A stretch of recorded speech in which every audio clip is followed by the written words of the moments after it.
اطاعت الہی میں زندگی گزارنے والے کا اجر، بہترین اور بدترین شخص کا فرق۔ حضرت سیدنا ابو بکر رضی اللہ تعالی عنہ سے روایت ہے کہ وہ فرماتے ہیں ایک شخص نبی کریم صلی اللہ علیہ وسلم کی خدمت اقدس میں حاضر ہوا، عرض کرنے لگا کہ یا رسول اللہ صلی اللہ علیہ وسلم بہترین شخص کون ہے؟ تو آپ صلی اللہ علیہ وسلم نے ارشاد فرمایا بہترین شخص وہ ہے جو لمبی عمر پائے اور نیک اعمال کرے اور اس کا اچھا اخلاق ہو۔ پھر اس کے بعد اس شخص نے عرض کیا کہ یا رسول اللہ صلی اللہ علیہ وسلم بدترین شخص کون ہے؟ آپ صلی اللہ علیہ وسلم نے ارشاد فرمایا جو لمبی عمر پائے اور گناہ کرے تو ایسا شخص بدترین شخص ہے۔ اب ان دو جملوں میں ہمیں ایک چیز سمجھ آتی ہے۔ پہلی چیز کو دیکھیں تو وہ شخص سب سے بہترین شخص ہے،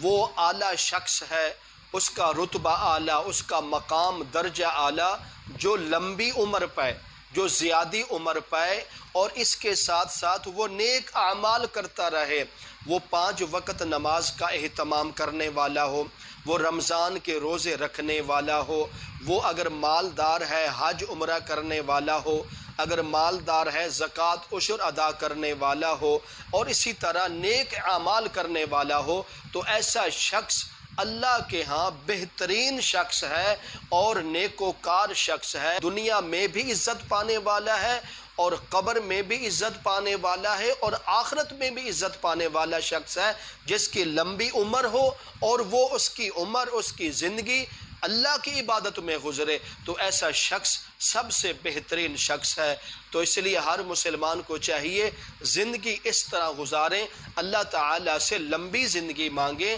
اللہ تعالیٰ سے جب لمبی زندگی مانگیں گے تو پھر اس لمبی زندگی کا ایک مقصد ہونا چاہیے کہ ہمیں اس زندگی میں، اس عمر میں ہم نے صرف اور صرف اللہ کی عبادت سب سے زیادہ کرنی ہے، نیک اعمال سب سے زیادہ کرنے ہیں اور اس مخلوق کے ساتھ اخلاق کے ساتھ پیش آنا ہے، تو پھر آپ کے لیے دنیا میں جینا بھی بہتر ہے، دنیا میں رہنا بھی بہتر ہے، دنیا میں عزت اور مقام اور مرتبہ حاصل کرنا بھی بہتر ہے۔ تو اس لیے وہ خوش نصیب شخص ہے، وہ سب سے بہترین شخص ہے، اور جس نے لمبی عمر پائی ہو اور اس لمبی عمر میں وہ اللہ کی عبادت، آپ صلی اللہ علیہ وسلم کی سنتوں پر عمل کرنے والا ہو، ایسا شخص سب سے بہترین شخص ہے۔ اور دوسری طرف آپ صلی اللہ علیہ وسلم نے ارشاد فرمایا کہ وہ شخص سب سے بدترین شخص ہے جس کی عمر بھی لمبی ہو اور وہ گناہوں میں مبتلا ہو، نہ اس کو نماز کا فکر، نہ قرآن کا فکر، نہ تلاوت کا فکر،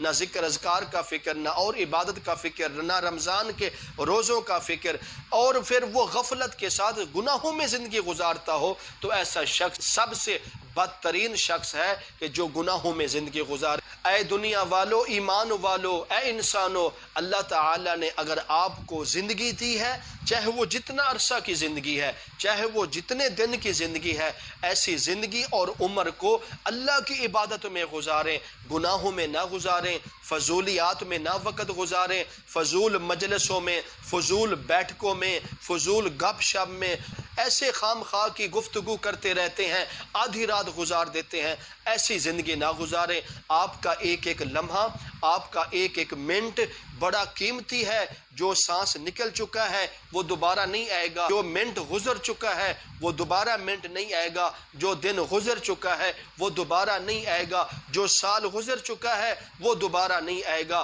اس لیے اس پوری زندگی کو اللہ تعالیٰ نے جتنی بھی زندگی آپ کو دی ہے، اس زندگی کو، اس عمر کو غنیمت سمجھتے ہو، یا تمام چھوٹے اور بڑے گناہوں سے سچی توبہ کر کے اللہ اور اللہ کے حکم کے مطابق زندگی گزارنے والے بن جائیں، آپ دنیا اور آخرت میں کامیاب ہو جائیں گے۔ آپ صلی اللہ علیہ وسلم کا فرمان ہے سب سے بہترین شخص وہ ہے جس کی لمبی عمر ہو اور اس کی عمر اللہ کی عبادت میں، اچھے اعمال میں، عبادات میں گزرے، اور سب سے بدترین وہ شخص ہے جس کی عمر بھی لمبی ہو لیکن وہ گناہوں میں زندگی گزارے، تو ایسا شخص سب سے بدترین شخص ہے۔ تو اس لیے مرنا تو ہم سب نے ہے،